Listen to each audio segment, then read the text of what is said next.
bigger than what I was just talking about with Ideon.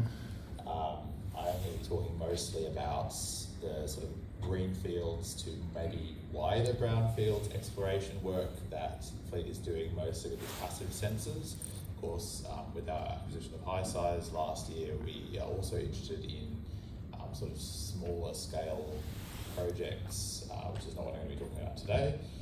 I'd also like to say, I originally had a much more technical title for this talk, and PDAC asked me to change it to something that was more marketing friendly, which I was a bit surprised about, but rest assured that it's mostly science in this talk. So yeah, I'm Jack, I'm the head of machine learning computational geophysics at Fleet. I'd like to thank co-authors here from Fleet on doing this work with me. So a very short thing about Fleet, if we don't know who we are. Fleet is a space-enabled geophysics company. We use space exploration technology to accelerate exploration on Earth. Our solution stack incorporates 3D multiphysics options. Our sort of cornerstone triad of technologies is passive seismic ambient noise tomography, magnetotellurics, and active seismic. We're very passionate advocates of satellite connectivity for sort of live telemetry and data sharing, so that we get our answers and decisions that come from those answers as quickly as possible, so that they're actually meaningful for our customers. We're interested in advancing sort of analytics we can do with machine learning and AI on top of that. And of course, like, our long-range vision is very much focused on planetary geoscience. I like to say that my ambition for Fleet is to become like a private JPL, but better than JPL.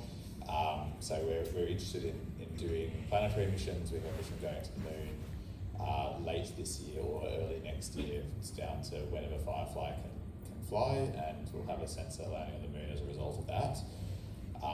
But right now, what our key focus is to accelerate mineral production through discovery and expansion. Of course, everybody in this room will be very familiar with graphs of this sort, showing shortfall in planned copper production over the sort of near to medium term, and Fleet's contribution to trying to solve this major problem that everybody in this room is interested in contributing to is to try to accelerate the exploration and early development stages at this current point in time. And so what we're interested in this talk is understanding why is Fleet interested in 3D passive methods. So that's things that are natively 3D, giving a view of the Earth resolved in depth, or typically often in some kind of frequency domain that can be converted into depth, in the context of that exploration work.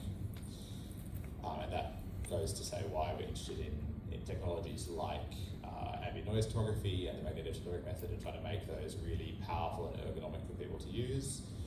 And that's because at this scale, exploration is sort of a problem of efficient and meaningful scale reduction. So we go from the initial stage of project generation, maybe hundreds of thousands of square kilometers and hundreds of prospects, and then we move through these stages of target delineation, drill testing, resource reserve. At each stage, we want to understand, what sort of heuristics or potentially data-driven reasons for dumping area can we make use of, or how can we promote areas of interest. And especially at the larger scale, we're very interested in how mineral systems concepts can drive that scale reduction. So this is, I guess, a classical model that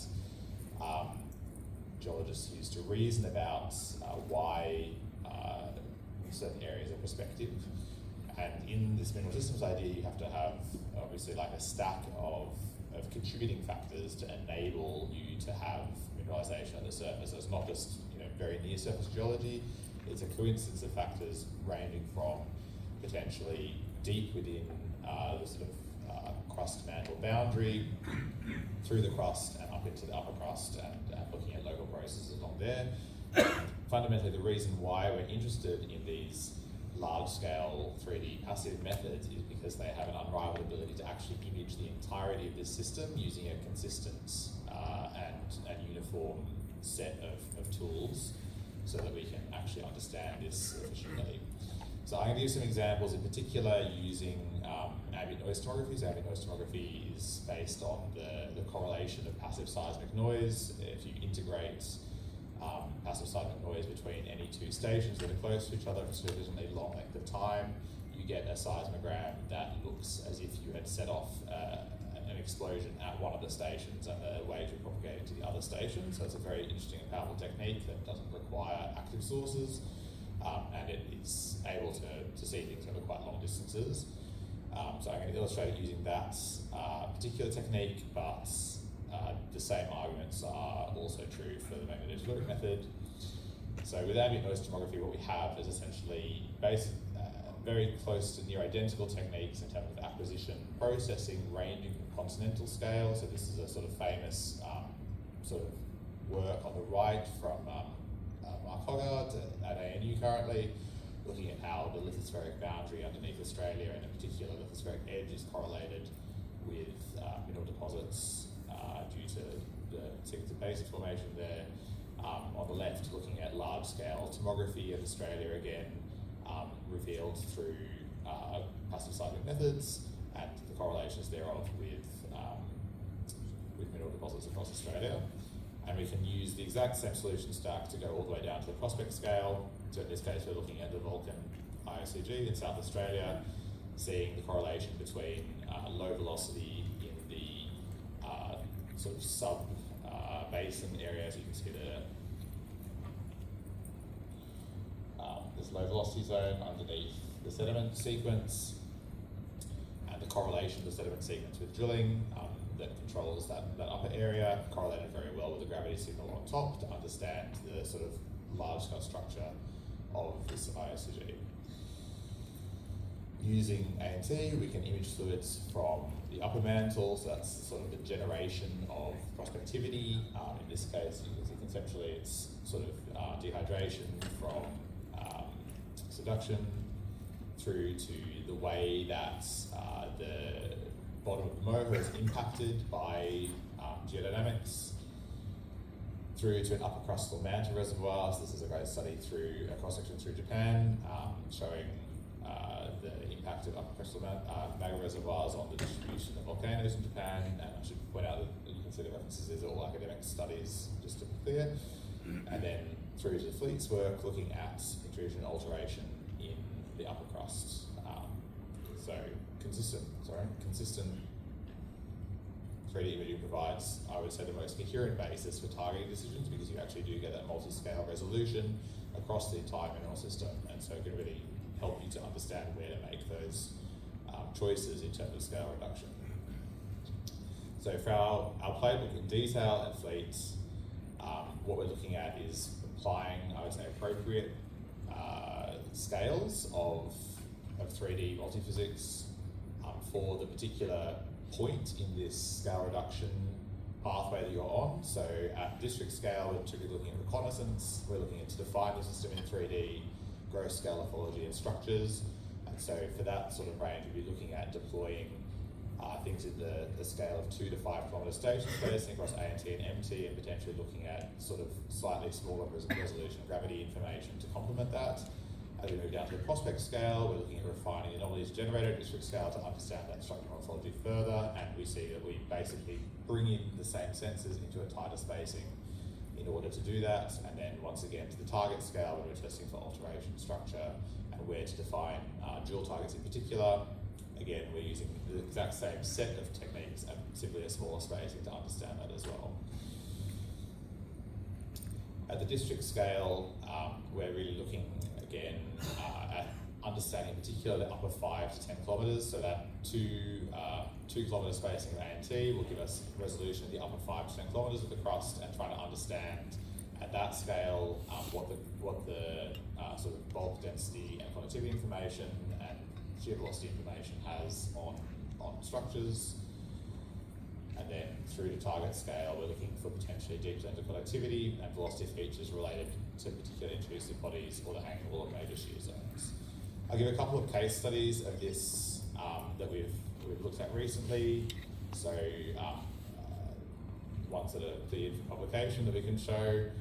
In this case, we've got a great example from the Brownfields porphyry system in Australia, showing the relationship between sedimentary and intrusive units resolved by ANT, and how they relate then. So that's the larger scale that we can see district scale mineral physics, and then through to at this point, the target scale actually resolving the edges of this porphyry system. If you look at the velocity isosurfaces, there's very interesting correlations between the edges of these sorts of velocity features and the zones of mineralization resolved at Boda-Makasa. Looking at MT, in this case the Canon-2 copper gold deposits, we can again see a very interesting correlation between sort of the deep connectivity revealed by MT, coincident with ANT information here as well. On the next slide, highlighting potential future drill targets at Canon-2. So that's, from the physics perspective, why Fleet is interested in these sort of large-scale multi-physics surveys at scale reduction down to even at the targeting scale for greenfields to early brownfields exploration. I'd like, in the sort of the second half of my talk, to delve a little bit into what we're doing in mixing this 3D multi-physics information with machine learning and some of the stuff that we're doing with Fleet, both now and looking forward into the future. So, for a while now at Fleet, we've been investigating how we can combine like multiple strands of information with both use of our internal geophysics and also pre-competitive or client-supplied geophysics and remote sensing data in order to provide data-driven drill targets off the back of this geophysics information. So of course, we can start with a classical ML workflow for local tasks, which involves collecting all of this data, doing standard ML feature extraction sort of things on it, training a model to predict the patterns of mineralization that are already present in local drilling data, doing validation and seeing what sort of targets that throws up. This is something that is probably familiar to a lot of people in the field now. What's really interesting with the work of Fleet is that we do have this natively 3D information across all scales, so we can produce targets in 3D that are consistent as a result of having access to that high resolution 3D information away from known drill holes as well. Some examples of this for ANT-based target generation in particular, this is a de-identified case study, again looking for copper, and in this case, sort of the area that the client's data was found in is this target 1 in the top. We produced 2 additional targets off the back of this, target 2 and target 3.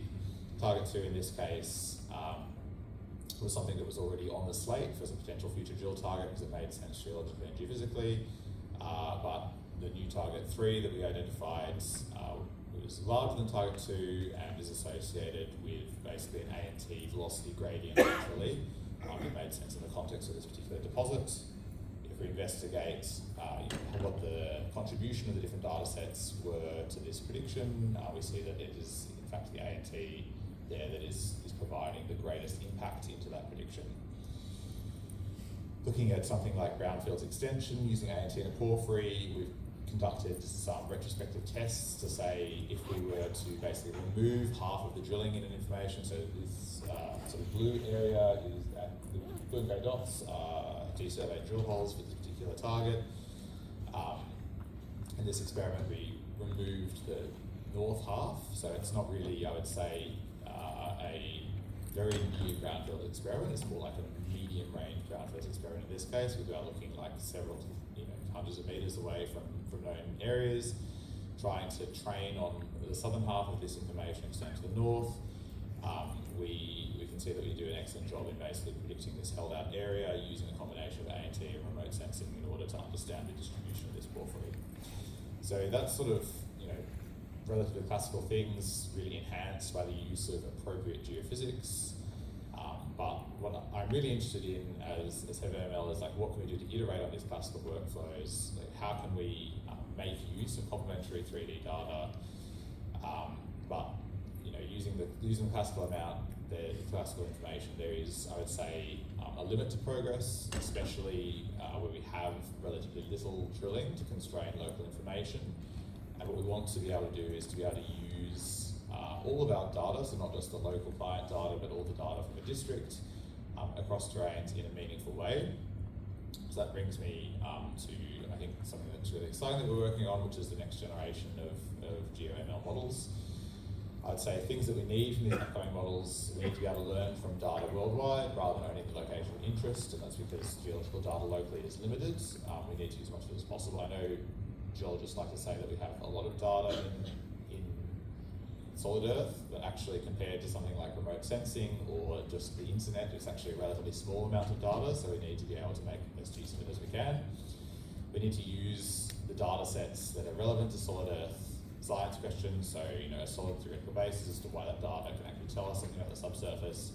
And we want to be able to produce products that are easy for people to learn, who are not people to use, and not deep learning experts. So being able to make sort of derived products that are actually able to be used by geologists. And that's because I would say like a barrier to adoption is directly a barrier to scientific success, because we really do need that domain expertise in our field. So with that spirit, something we're looking at is looking at geophysical embeddings. So what is an embedding? Embedding is a simplification of potentially nonlinear data. Embeddings for language are like a core part of this LLM revolution that we're all taking part of at the moment. It's the first stage of ChatGPT is to turn text tokens into an embedding, which is like a vector representation of those words. So you go from English language into a string of numbers, and then that string of numbers is passed through the rest of the machine learning stack to produce the generated outputs. The idea with a high quality embedding is to make these mathematical vectors what we call semantically meaningful. So it means that like the relationship between embeddings in that mathematical space should have some kind of interpretability that makes problems simpler. And so you're transforming that sort of challenging nonlinear space into a linear one. And as we know, when we're dealing with a linear space, we have much more powerful and interpretable tools that are easy to use in order to answer questions. So the embeddings themselves can serve as a significant basis for rapid ML development. This is like a classical example from early in the days of text embeddings that I'm showing, and the idea of what semantically meaningful means is that in this text embedding you have vectors that represent, for example, man and king. You can do some vector subtraction to get the king minus man vector here, translate that vector down to the vector for woman, and then if you add that vector to the vector for woman, then you get the vector for queen. So you can do vector math on words if you do the embedding. The idea is to take that same idea and transform it into geophysics. In the last year or so, there has been a massive explosion in this concept in remote sensing data. In particular, there was a paper by Google DeepMind called Alpha Earth.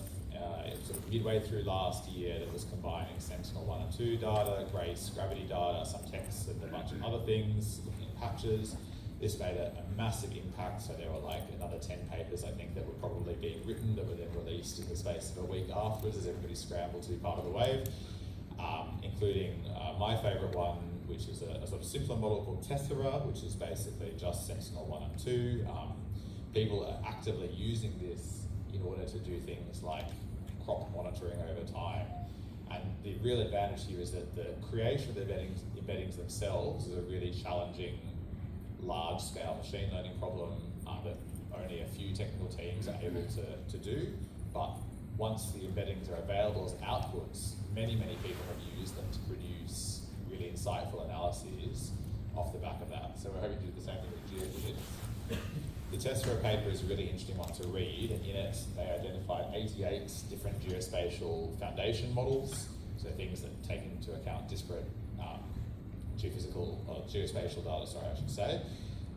But as far as we're aware, there's no excellent embedding model that actually handles sparse multimodal geophysical and geochemical data. They're basically all remote sensing or rasterized geophysics. And of course, in most cases, what we're dealing with is not rasterized geophysics.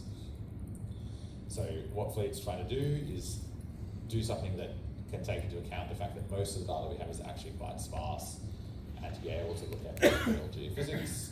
We have a particular architecture that we're working with on this based on graph transformers.